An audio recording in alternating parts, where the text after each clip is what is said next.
Praise the lord. అందరికీ వందనాలు తెలియజేస్తున్నాను. ఈరోజు దేవుడు ఇచ్చినటువంటి వాగ్దానము యెషయా గ్రంథము 58వ అధ్యాయం 11వ వచనంలో రాయబడినట్టుగా, క్షామకాలమున ఆయన నిన్ను తృప్తిపరిచి నీ ఎముకలను బలపరచును.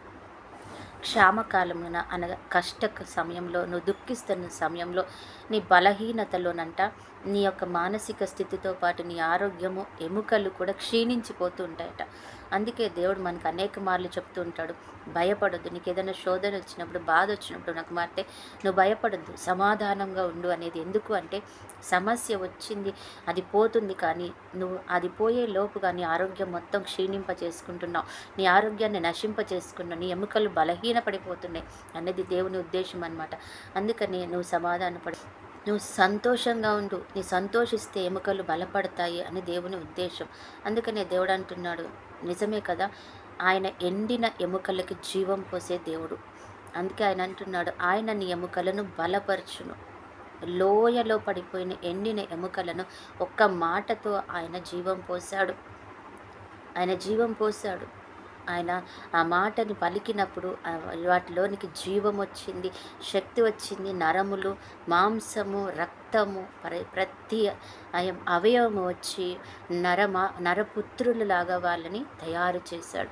ఆఫ్టర్ ఆల్ పడిపోయిన, ఎండిపోయిన లోయలో ఎన్నో సంవత్సరాలుగా ఉన్న ఎముకని ఆయన తన వాక్కు చేత బాగు చేసి బలపరిచాడు.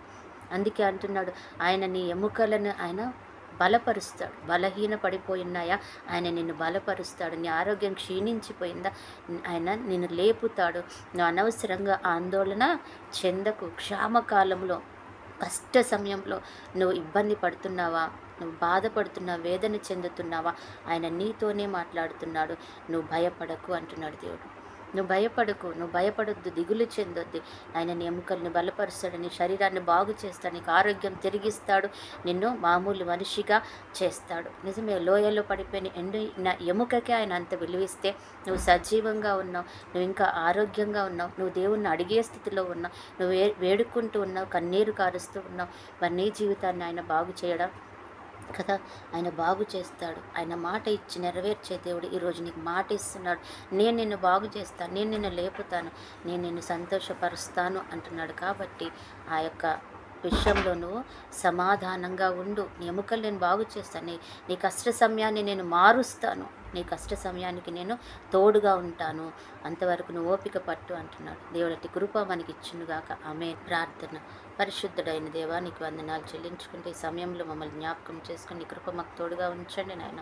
నీకే వందనాలు. సమాధానకర్త అయిన దేవా, స్తోత్రాలు చెల్లించుకుంటే, ఈ వాక్యం మాకు ఇచ్చినందుకు కృతజ్ఞతలు చెల్లించుకుంటే, ఎంతమంది అయితే ప్రభా బలహీనతలో ఉండి దుఃఖంతో, వేదనతో ఉన్నారు, క్షీణించిపోయిన స్థితిలో ఉన్నారు, అయా అనారోగ్యంగాను, ఆర్థికంగా క్షీణత, తండ్రి ప్రభా మానసికంగా క్షీణించిపోయినారు, అయా ప్రతి ఒక్కరిని జ్ఞాపకం చేసుకొని దీవించి ఆశీర్వదించమని ప్రభు నీ కృప తోడుగా ఉంచమని అడుగుతున్నాం తండ్రి. అదే రీతిగా ఎంతమంది బిడ్డలైతే ఈరోజు బర్త్డే, మ్యారేజ్ డే జరుపుకుంటున్నారో వారిని కూడా దీవించండి ప్రభు యేసయ్య.